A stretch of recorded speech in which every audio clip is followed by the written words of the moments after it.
So this is our observation area. It's one of the unique observation areas in the state, and that you can see ballots from when they're received all the way until they're tallied and counted. A lot of our election workers have been working in elections, since I've been in high school, but others, this is their first election. So we have folks from all different backgrounds. And so we opened up our 26 official ballot drop sites this morning, unlocked the flaps so you can start depositing your ballots in there. So this is the room where we receive ballots as they come back in. Teams of 2 election workers who are affiliated with 2 different political parties. We always pair election workers together with different political parties as required by state law. We'll go and retrieve ballots from our post office box as well as from our 26 official ballot drop sites starting tomorrow. And then they come in here and are received. This is our mail ballot sorter machine here. And this machine is the first step in ballot processing. Every ballot goes through this machine. We take an image of the signature. So whenever you sign your ballot, that's how we know that you're voting your ballot. If you forget to sign your ballot, then we can't count your ballot.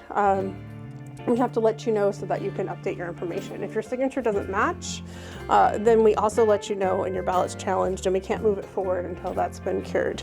So the outside of every ballot envelope has both a voter ID and then a ballot ID. And so let's say you lose your ballot, and then you come and you get a replacement ballot. And whenever you get your replacement ballot, we inactivate the first one. And then activate the second one. So if you found your first ballot, voted that one and turned it in, we'd actually hold that first ballot till we know for sure you didn't return the second as well, and only count one ballot. So it's smart enough to know when there's multiple ballots. If there are multiple ballots inside one envelope, we know because the envelope is too heavy.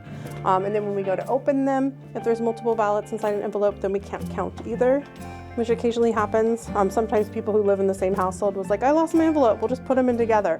And that doesn't work because then we can't count either of the ballots. So after the ones where the signature is matched and they've been approved for counting, it's called board ready or ready to be opened.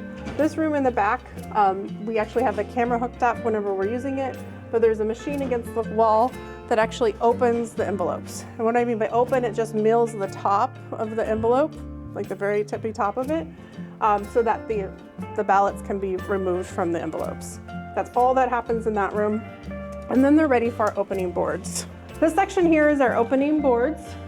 As you can see, there's numbers on each of the tables. We're in the process of organizing replacement ballots. So Ryan in the back there, he's preparing ballots that are replacement ballots that we can issue here at the counter or at our Happy Valley Vote Center if voters need a replacement ballot. By Tuesday, the 22nd, this room will be ready to open ballots. And so each of these tables is numbered, and if you're assigned to be an election worker that's at opening boards, you're going to be on a table of 2 to 4 people of different political parties, and you'll actually be opening the ballots and preparing them for scanning. You're not counting the ballots, like counting the contests on the ballots. You're just opening and then preparing them for scanning. You're removing the ballot from the envelope and then separating the envelopes, which have the voters' identifying information, to one side. You're making sure there's only one ballot in each of those envelopes, and then you'll then prepare the ballots for scanning. So that's laying them out flat. If someone left chunks of food or spilled coffee on it, sometimes we have to duplicate ballots because they won't be able to be read by the scanner. This room, gosh, if we have 10 tables times 4, that's 40 people in this room working as a team to open ballots.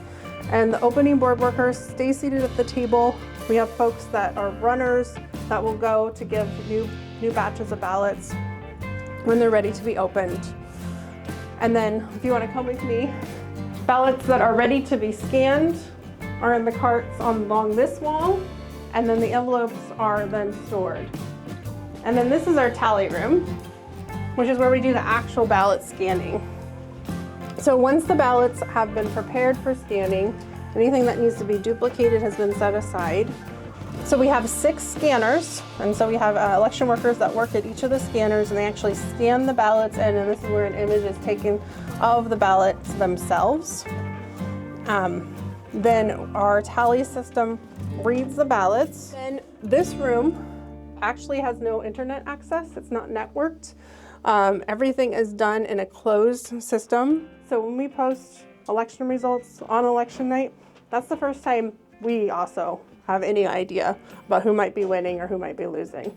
To do that, because there's no internet here, we actually have a secure thumb drive that we take from the count system to a dedicated laptop that does have internet access, where we then upload those results at just after 8 o'clock to our county site, a backup county site, and then our Secretary of State's election night reporting site. So we upload results in 3 places each time we upload results, just in case one of them isn't working. And we go by that saying that 1 is none and 2 is 1 and 3 is maybe enough. So we have backups upon backups for things like this.